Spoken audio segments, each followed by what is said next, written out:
Ya. Oke saudara, semua sudah siap mendengarkan firman Tuhan? Siapa yang tahu kalau Tuhan menciptakan kita di dunia ini untuk apa? Ada yang tahu? Kenapa Tuhan menciptakan manusia ada di dalam dunia? Untuk apa sih Tuhan menciptakan kita, manusia? Wah, untuk memenuhi bumi Pak, kan firman Tuhannya ada. Beranak cuculah, penuhilah bumi. Apa seperti itu? Kenapa Tuhan menciptakan kita manusia di dunia? Selama ini kita hidup dengan segala siklus rutinitas semata-mata. Kalau saudara tidak tahu tujuan Allah menciptakan kita hidup dalam dunia, saudara akan sulit untuk mengalami pertumbuhan kerohanian.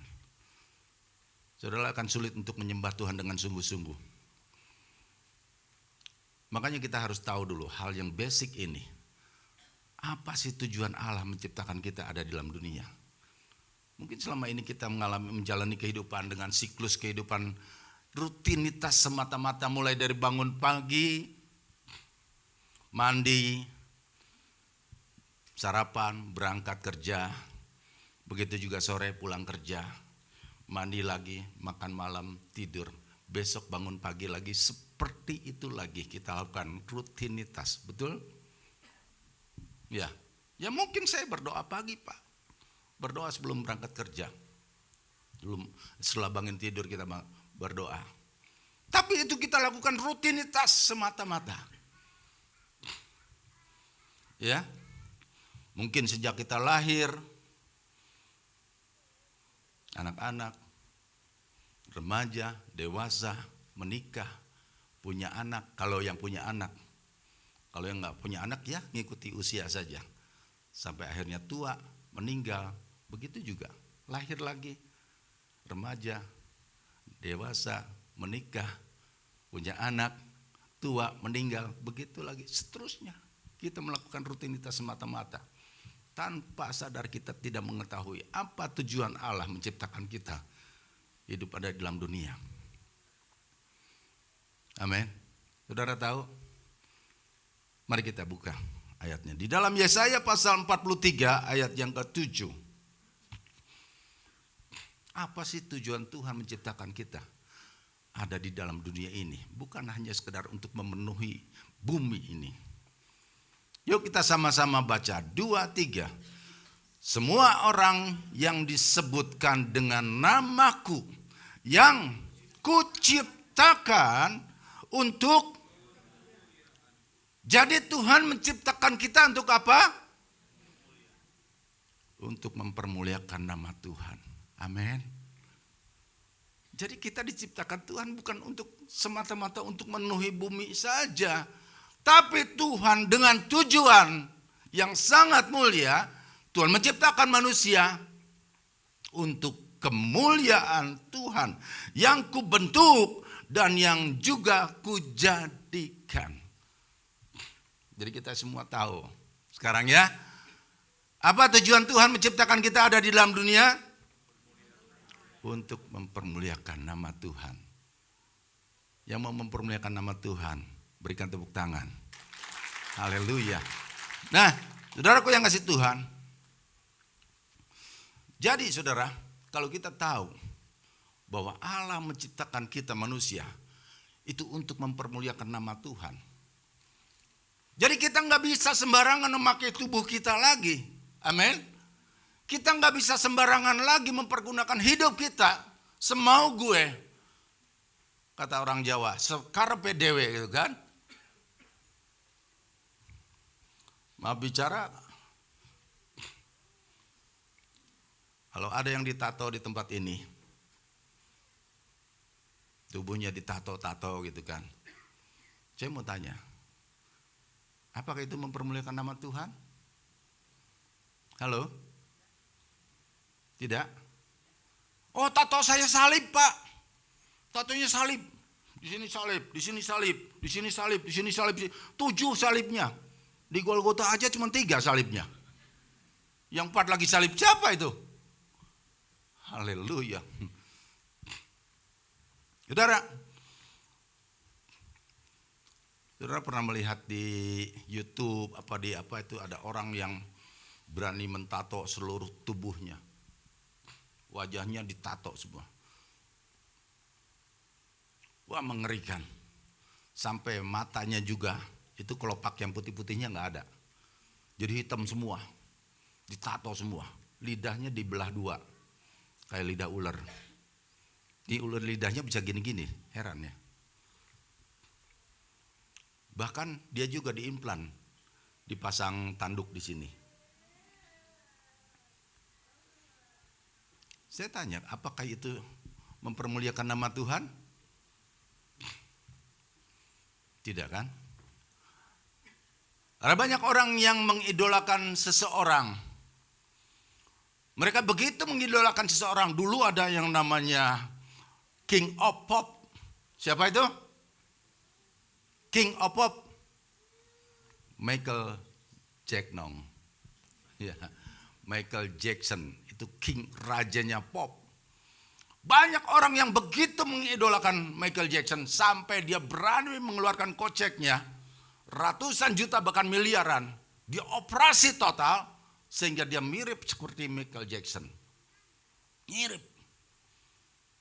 Sampai rambut-rambutnya dikelinting gitu kan. Mirip kayak Michael Jackson. Gitu kan. Haleluya. Ada lagi orang yang berani mengeluarkan koceknya begitu besar dengan dana yang tidak sedikit, ratusan juta bahkan miliaran. Mereka mengidolakan pengen seperti boneka Barbie. Saudara pernah lihat? Di YouTube ada ya. Orang begitu cantik mirip kayak boneka Barbie. Dia mengeluarkan kocek begitu ratusan juta bahkan miliaran. Pengen serupa mirip dengan boneka Barbie. Memang mirip. Tapi pertanyaannya, apakah itu mempermuliakan nama Tuhan? Kan tidak. Betul? Ya. Coba kita lihat di dalam 1 Korintus pasal 6 ayat 19 dan 20. 1 Korintus pasal 6 ayat 19 dan 20. Nanti saya baca ayat 19, saudara ayat 20 ya. Ini monitor sini nggak hidup ya? Oke, nggak apa-apa ya. Tapi sini aja ada ya. Saya akan bacakan ayat 19, nanti saudara sama-sama ayat 20. Demikian firman Tuhan.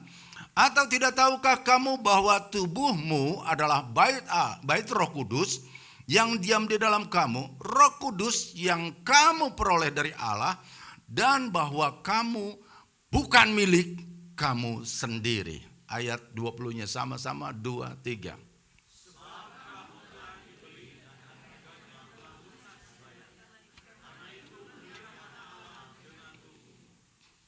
Amin.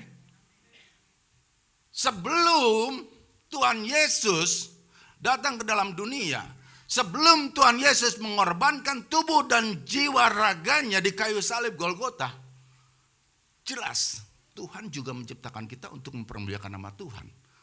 Amin. Apalagi setelah Tuhan Yesus mati di kayu salib. Saudara dan saya sudah ditebus dengan darah yang sangat mahal. Oleh itu firman Tuhan katakan, kamu bukan milikmu, milik tubuh kamu sendiri. Kamu sudah dibayar dengan darah yang sangat mahal. Jadi kita nggak boleh lagi mempergunakan kehidupan kita semau gue. Amin. Secara PDW, tubuh gua mau ngapain gue terserah gua dong gitu kan. Nggak bisa. Mungkin di mata manusia, oke aja. Tapi di mata Tuhan, saudara nggak layak. Amin. Saudara, saya kasih contoh.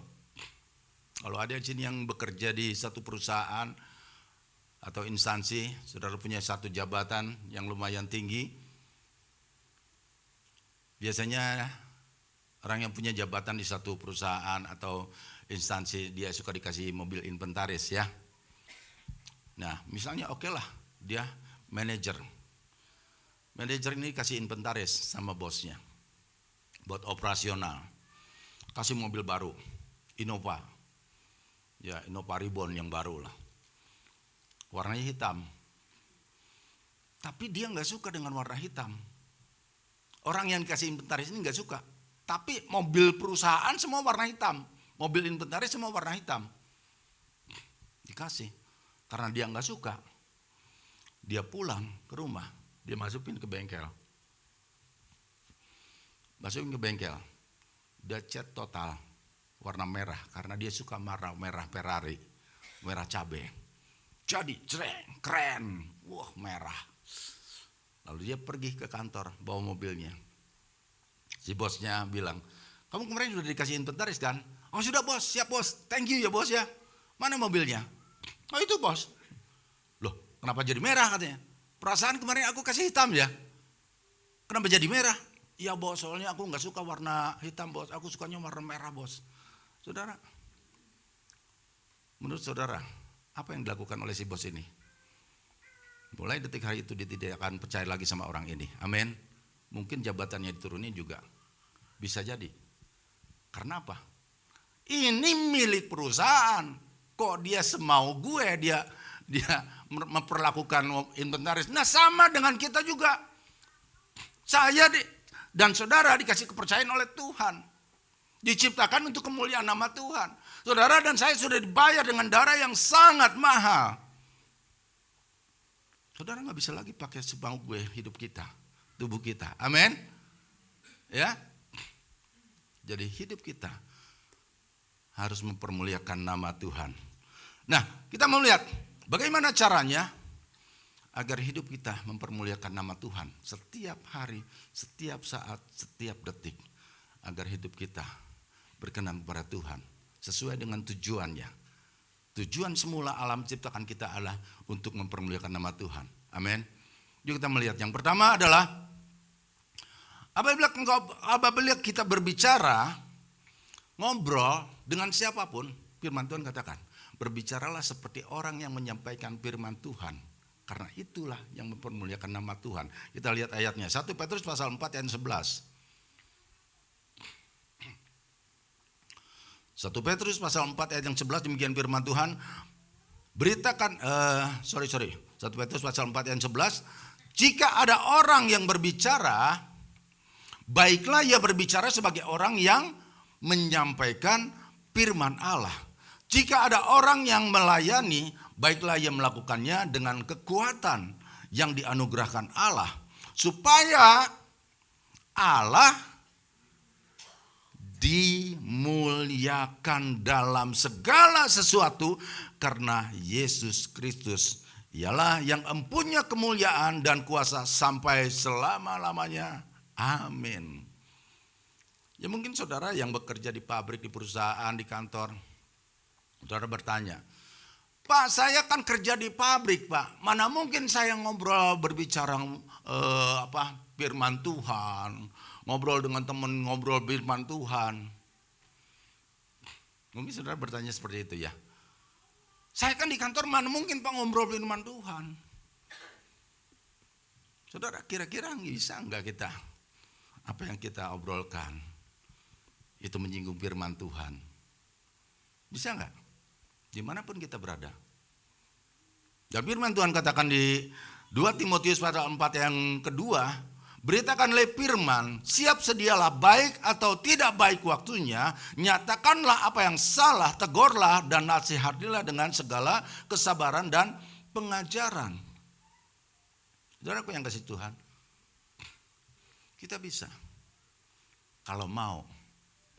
Nah, firman Tuhan katakan kalau kita mempermuliakan nama Tuhan, setiap saat, setiap detik, setiap waktu, apapun yang kita bicarakan, dengan siapapun kita ngobrol, berbicaralah seperti orang yang menyampaikan firman Tuhan.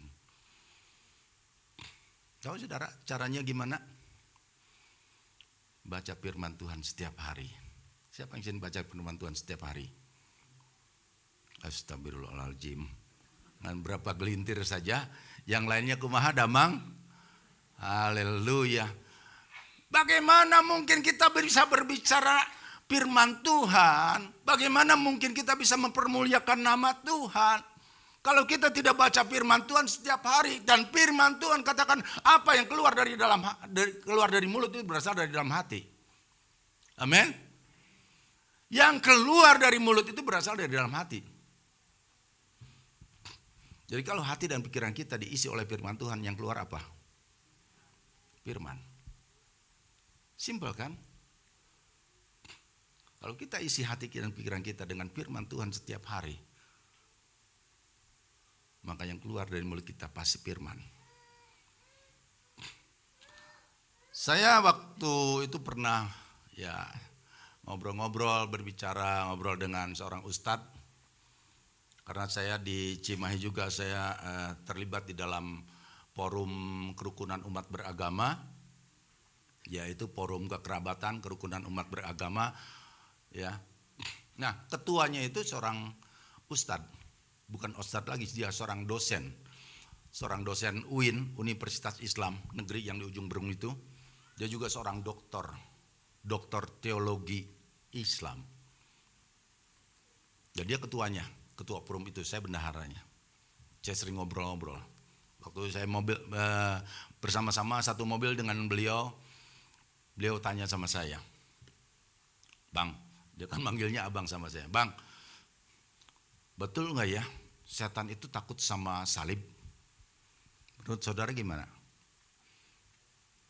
Kan saya kalau nonton di film-film, Bang, itu vampir, setan itu kalau ditunjukin salib itu wah takut, kepanasan gitu kan. Menurut saudara gimana? Nah, Ustadz ini tanya sama saya, "Benar gak sih, Bang?" katanya. "Apakah salib itu begitu berkuasanya, begitu hebatnya?" gitu. Saya bilang, "Begini loh, Pak. Nah, karena dia sudah membuka pembicaraan, keluar dari mulut saya firman Tuhan. Saya bilang gini, menurut firman Tuhan yang saya baca di dalam Alkitab, firman Tuhannya berkata begini, doa orang yang benar bisa bila dengan yakin didoakan itu besar kuasanya. Itu baru benar." Dia bilang, "Saya setuju yang ini. Jadi hidup kita dulu harus benar." Amin. Kalau hidup kita benar di mata Tuhan, maka doa-doa kita, apa yang keluar dari mulut kita itu powerful. Setan takut. Amin. Ya, itu benar. Saya percaya itu. Tapi kalau sama properti, walaupun saudara pasang salib gede-gede di dada saudara, setan nggak takut. Setan juga nggak takut sama orang yang rajin ke gereja. Tapi setan takut sama orang yang melakukan kehendak Tuhan. Amin. Saudaraku yang kasih Tuhan, makanya ya firman Tuhan katakan seperti itu. Kalau kita berbicara, ngobrol dimanapun, kapanpun, bukan Coca-Cola ya, tapi berbicara sebagai orang yang menyampaikan firman Tuhan. Intinya, kita harus isi hati dan pikiran kita dengan firman Tuhan setiap hari. Saudara mau baca firman Tuhan? Amin. Supaya kita bisa mempermuliakan nama Tuhan. Kalau kita nggak baca firman Tuhan, kita juga mana tahu kehendak Tuhan seperti apa, maunya Tuhan seperti apa, rencana Tuhan seperti apa, janji-janji Tuhan seperti apa, kita nggak akan tahu. Kalau cuman saudara datang 1 minggu sekali ke gereja, saudara nggak akan tahu apa-apa. Kalau saudara lebih banyak persentasenya, malah buka sosmed ya dibandingkan dengan baca firman Tuhan. Saudara coba lakukan itu, baca firman Tuhan. Supaya yang keluar dari mulut kita firman Tuhan juga. Amin. Ya, yang kedua kita mau melihat bagaimana hidup kita bisa mempermuliakan nama Tuhan dalam segala hal. Firman Tuhan katakan, segala sesuatu yang terjadi dalam kehidupan kita itu seizin Tuhan. Tujuannya supaya nama Tuhan dipermuliakan. Dan kita harus sadar bahwa apapun yang terjadi dalam seluruh aspek kehidupan kita itu Tuhan izinkan. Ya, kita lihat ayatnya. Yohanes pasal 11 ayat yang keempat. Yohanes pasal 11 ayat yang keempat, firman Tuhan katakan begini. Ketika Yesus mendengar kabar itu, ini cerita tentang Lazarus yang sudah meninggal, sudah mati ya. Firman Tuhan nggak ada di firman Tuhan kata meninggal itu nggak ada. Semuanya katanya mati. Bahkan Tuhan Yesus juga di kayu salib mati. Nggak pernah tuh Tuhan Yesus meninggal di kayu salib, nggak ada. Coba saudara baca dari Kejadian sampai Wahyu, nggak ada meninggal. Jadi semuanya mati ini. Kasar banget Pak. Ya memang seperti itu ini firman Tuhan ya.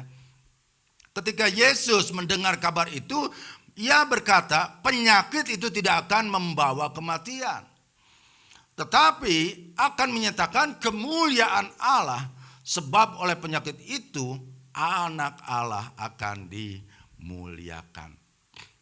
Jadi saudara harus sadar, kalau saudara kena bencana, musibah, sakit penyakit yang enggak sembuh-sembuh, mungkin kena sakit jantung, kena stroke, saudara enggak usah mengeluh, karena itu seizin Tuhan. Amin.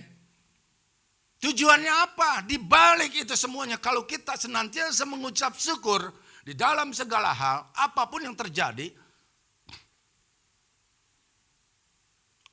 Tuhan nanti nyatakan, kamu sudah lulus. Dan itu sembuh dengan sendirinya. Amin. Karena itu tujuannya untuk mempermuliakan nama Tuhan. Saudara, saya pernah mendengar kesaksian seorang pendeta besar, yaitu Pak Timotius Arifin. Saudara pasti semua tahu ya. Rekannya Pak Niko. Waktu dia diponis sama dokter kena kanker limfoma. Beliau katakan gini, saya tidak takut. Kalaupun dokter sudah ponis saya kena kanker limfoma. Karena saya tahu Tuhan akan menyatakan kemuliaannya melalui hidupan saya. Itulah iman yang dipegang oleh seorang hamba Tuhan. Begitu juga saudara dan saya harus mempunyai iman seperti ini. Amin. Karena tujuannya apa? Untuk mempermuliakan nama Tuhan. Jelas yang mati aja Tuhan katakan itu tidak akan membawa kematian. Ya udah jelas mati kok. Ya, tidak akan membawa kematian, tapi untuk mempermuliakan nama Tuhan. Apalagi saudara sakit penyakit apapun, dan itu tujuannya untuk mempermuliakan nama Tuhan. Amin. Jadi nggak usah mengeluh kalau saudara kena sakit penyakit. Saudara harus sadar bahwa semuanya itu seizin Tuhan. Amin. Sehelai rambut kepala kita pun jatuh ke tanah itu seizin Tuhan. Apalagi ada perkara-perkara besar terjadi dalam kehidupan saudara dan saya. Itu semuanya seizin Tuhan. Supaya nama Tuhan dipermuliakan. Saya menyaksikan bagaimana saya juga banyak mengalami kesembuhan. Saya kena serangan jantung. Dokter sudah vonis saya kena serangan jantung. Tapi saya tidak ke dokter karena dokter itu sudah bilang kamu harus, dia sudah bikin surat rujukan, dia sudah bikin surat, kamu jangan main-main, harus cepat ke dokter rumah sakit Sentosa, ke dokter spesialis jantung. Saya sakit di dada ini tembus ke belakang, kalau batuk bersin dehem gitu ya, sakitnya kayak ditonjok tembus sampai ke belakang. Saudara, saya tahu bahwa apapun yang terjadi dalam kehidupan saya itu supaya nama Tuhan dipermuliakan. Dan mulai detik hari itu saya tidak ke dokter spesialis jantung, saya simpan baik-baik, saya urapi dengan minyak urapan. Bangun tidur, mau tidur dalam nama Tuhan Yesus. Dalam nama Tuhan Yesus, jantungku sembuh. 3 hari enggak sembuh juga. Hari keempat saya robah doa saya. Tuhan, aku mau minta jantung yang baru. Dalam nama Tuhan Yesus, jantung yang baru. Dalam nama Tuhan, hari kelima, hari ke-6, Tuhan terima kasih dengan jantung yang baru. Hari ke-6 itu saya tidak merasakan sakit lagi. Sampai detik hari ini sudah puluhan tahun. Amin. Supaya saya bisa menyaksikan kemuliaan nama Tuhan. Amin. Saya juga pernah kena ambeien. Maaf bicara kenapa pantat saya pararanas gitu ya, kenapa araratel. You know araratel? Ya. Ya. Saya nggak tahu, mungkin saya pikir, saya pikir positif aja. Mungkin ini karena kurang bersih. Ya, saya ambil sabun lalu saya bersihkan dengan cara seksama dalam tempo yang sesingkat-singkatnya. Saya bersihkan, saya masukkan, ternyata ada benjolan sebesar telur puyuh di dubur saya. Itu namanya saya ambeien. Dan saya tidak perlu ke dokter, saya sudah tahu kena ambeien. Saya urapi lagi karena saya sudah pengalaman dengan jantung saya urapi lagi dalam nama Tuhan Yesus, benjolan hilang. Dalam nama Tuhan Yesus, benjolan lenyap gitu kan. Hari ke-6 saya periksa dengan seksama lagi, hilang benjolannya. Amin. Saudara, jadi kalau apapun yang terjadi dalam kehidupan saudara itu jangan mengeluh, mengucap syukurlah. Saya pernah kencing batu. Ya, sebelumnya saya nggak tahu. 3 kali, maaf bicara, saya kencing darah segar. Saya bilang, aduh kenapa ini saya kena penyakit kotor, saya nggak pernah melakukan itu gitu kan. kencing darah segar, saudara. Sakitnya minta ampun. Ya kali ini sakitnya bukan di sini, tapi di sini, saudara. Sakitnya minta ampun. Nah waktu itu malam-malam itu jam 7 saya mau ke Kul. Saya mau menyampaikan firman Tuhan di Kul. Waktu di Kul saya sampaikan, saya saksikan. Tuhan izinkan untuk mengalami kencing batu. Karena saya sudah 3 kali kencing darah segar. Dan itu di titik darah di tetes yang terakhirnya itu minta ampun sakitnya, saudara. Sampai saking sakitnya itu pengen BAB. Saking sakitnya jadi pengen BAB. Padahal nggak pengen BAB itu kan. Jadi tongkrongin juga nggak keluar karena saking sakitnya. Saudara, saya mengucap syukur. Saya katakan di Kul itu, saya mengucap syukur kalau Tuhan izinkan ini semua. Ayub pun Tuhan izinkan mengalami sakit 1 tahun penuh dari ujung kepala sampai ujung kaki. Ayub tidak pernah mengeluh. Ya, masa saya cuma 10 hari mengalami ini saya mau mengeluh? Saya mengucap syukur. Saya tahu Tuhan akan menyatakan kemuliaannya. Jam 7 malam saya saksikan di Kul. Besok bangun tidur jam 7 pagi. Keluar batu sebesar biji pepaya. Saya nggak minta doa kesembuhan. Amin. Tapi ketika saya mengucap syukur, Tuhan katakan kamu sudah lulus dan sembuh dengan sendiri. Batu sebesar biji pepaya keluar, glosor. Waduh itu saudara kayak keran yang mampet dibuka, glosor itu kan. Sejak saat itu saudara sampai detik hari ini, sudah puluhan tahun. Saya tidak mengalami lagi. Amin. Berikan kemuliaan bagi nama Tuhan. Dan itu semuanya Tuhan izinkan. Makanya saudara jangan mengeluh. Amin. Apapun yang terjadi dalam kehidupan saudara, mengucap syukurlah di dalam segala hal. Karena itulah yang dikehendaki oleh Tuhan. Tuhan tidak pernah merancangkan yang jahat buat anak-anaknya. Tuhan tidak pernah merancangkan kecelakaan buat anak-anaknya. Tapi rancangan Tuhan adalah rancangan damai sejahtera, sukacita, hidup yang penuh dengan kelimpahan, dan masa depan yang penuh dengan pengharapan. Kita harus percaya sungguh-sungguh bahwa Tuhan merancangkan kita untuk masa depan yang penuh dengan pengharapan. Tuhan tidak pernah mencelakakan anak-anaknya. Amin. Yang ketiga, kita mau melihat bagaimana kita supaya hidup kita mempermuliakan nama Tuhan.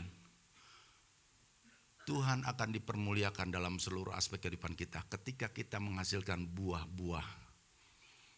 Yuk kita lihat di dalam Yohanes pasal 15 ayat yang ke-8. Yohanes pasal 15 ayat yang ke-8 firman Tuhan katakan, dalam hal inilah Bapakku dipermuliakan yaitu jika kamu berbuah banyak dan dengan demikian kamu adalah murid-muridku. Bapakku dipermuliakan jika kamu berbuah banyak. Saudaraku yang dikasih Tuhan, Tuhan Yesus sangat suka dengan yang namanya buah-buah. Waktu Tuhan Yesus lapar, merasakan hal yang sangat lapar, dia melihat dari kejauhan ada pohon ara yang begitu rindang. Harapan Tuhan Yesus, ketika aku sampai di pohon itu, aku menemukan ada buah-buah ara yang bisa aku petik dan bisa mengenyangkan perutku. Tapi ketika Tuhan Yesus tiba di pohon yang begitu rindang itu, dilihatnya tidak ada satupun buah ara di sana. Saudara, apa tindakan Tuhan Yesus? Tuhan Yesus katakan, mulai detik hari ini tidak ada orang yang memakan buahmu. Besoknya itu pohon yang begitu besar kering sampai ke akar-akarnya. Artinya Tuhan kutuk. Amin. Makanya Tuhan sangat concern dengan yang namanya buah-buah. Saudaraku yang ngasih Tuhan, jadi buah apa? Minimal buah pertobatan. Sejak saudara terima Tuhan Yesus, menerima Tuhan Yesus sebagai Tuhan dan Juru Selamat, sejak saudara dibaptis, saudara harus menghasilkan buah-buah. Sebelum saudara dibaptis, sebelum saudara terima Tuhan Yesus sebagai Tuhan dan Juru Selamat, dulu mungkin saudara suka marah-marah gak jelas, suka ngomong-ngomongin orang lain. Setelah dibaptis terima Tuhan Yesus, bertobat. Amin. Berubah, menghasilkan buah-buah. Saudaraku yang kasih Tuhan, mungkin dulunya saudara suka marah-marah, setelah dibaptis harus jadi peramah. Amin. Dulu gampang tersinggung, sekarang jadi penyabar setelah Tuhan Yesus, setelah dibaptis dan terima Tuhan Yesus. Dulu mungkin saudara ya suka merokok, suka minuman keras, suka main judi, tapi setelah dibaptis terima Tuhan Yesus, buang itu semuanya. Amin. Dulu saya juga perokok berat saudara, sebelum jadi hamba Tuhan. Saya satu hari bisa sampai 5 bungkus habis. Kayak kereta api. Karena saya dulu merasa sudah bekerja, saya punya uang, kalau saya beli rokok itu enggak satu bungkus. Saya beli 1 selop saudara. Saya simpan di lemari. Jadi merasa banyak stok, habis ambil. Lalu setelah saya bertobat, tidak tahukah bahwa tubuhmu adalah bait Allah. Roh Kudus tinggal di dalam diri kamu, saya bertobat. Udahlah, ayat ini sudah ratusan kali saya dengar. Tapi saat itu begitu nancap di jantung saya dan saya bertobat minta ampun. Saudaraku yang kasih Tuhan. Jadi kita harus menghasilkan buah-buah. Amin. Wah, dulunya sebelum terima Tuhan Yesus, sebelum dibaptis pelit. Pelitnya minta ampun. Tapi puji Tuhan Pak, saya setelah dibaptis, saya sekarang gak pelit lagi. Cuman gak suka ngasih aja. Podo bae atau ya. Gak suka ngasih ya podo bae. Harus murah hati. Amin. Kenapa? Karena orang pelit dikatakan firman Tuhan tidak akan masuk ke dalam kerajaan sorga. Coba kita lihat ayatnya. 1 Korintus pasal 6 ayat 10. Kalau saudara dulu pelit sebelum dibaptis, setelah terima Tuhan Yesus, saudara sudah berapa tahun terima Tuhan Yesus? Sudah berapa puluh tahun jadi orang Kristen? Wah, saya sejak lahir Pak, sejak lahir udah Kristen. Mama saya Kristen, papa saya Kristen, kakek saya Kristen, engkong saya Kristen, buyut saya Kristen, sampai saya lahir aja haleluya. Bukan bilang, itu kan bayi, bilangnya haleluya, saking Kristennya. Saudara, 1 Korintus pasal 6 ayat yang 10, firman Tuhan katakan apa? Pencuri, orang kikir, orang pelit, orang medit gitu ya, pemabuk, pemfitnah dan penipu tidak akan mendapat bagian dalam kerajaan. Amin. Hasilkan buah-buah. Setelah saudara terima Tuhan Yesus, karena nanti di dalam surga, belum masuk ke surga, Tuhan pasti tanya, mana talenta yang sudah aku berikan kepada kamu? Ada 3 orang yang diberikan talenta, 5 talenta, 2 talenta, dan 1 talenta. Yang 5 talenta menghasilkan 5 jadi 10. Yang 2 talenta menghasilkan 2 talenta jadi 4. Yang 1 talenta tidak menghasilkan, tidak berbuah-buah. Tuhan katakan, ikat orang ini, lemparkan ke tempat yang paling gelap dengan penuh ketakan gigi. Artinya lemparkan ke dalam neraka, karena tidak menghasilkan buah-buah. Amin. Nah, saudaraku yang kasih Tuhan, jadi kita sudah tahu bahwa hidup kita diciptakan oleh Tuhan untuk mempermuliakan nama Tuhan. Bagaimana caranya supaya hidup kita mempermuliakan nama Tuhan? Segala hal setiap hari, ya. Saudara, yang pertama tadi apa? Lupa. Yang kedua, lupa-lupa ingat. Yang ketiga, lupa ingatan. Haleluya. Yang pertama apa saudara? Kalau kita berbicara, berbicaralah seperti orang yang menyampaikan firman Tuhan. Ya, yang kedua, setiap masalah yang terjadi dalam kehidupan kita itu seizin Tuhan supaya nama Tuhan dipermuliakan. Oleh sebab itu mengucap syukurlah di dalam segala hal. Yang ketiga, Tuhan akan dipermuliakan ketika kita menghasilkan buah-buah yang lebat. Saudaraku yang kasih Tuhan, firman Tuhan saya tidak akan berpanjangkan. Biarlah firman Tuhan ini menjadi rama dalam kehidupan saudara dan saya. Karena firman Tuhan itu seperti pedang bermata dua. Bukan hanya saja saya menyampaikan satu arah, tapi itu juga sampai ke jantung saya. Pembelajaran buat saya. Amin. Saya undang untuk bangkit berdiri. Mari para pemusik maju ke depan.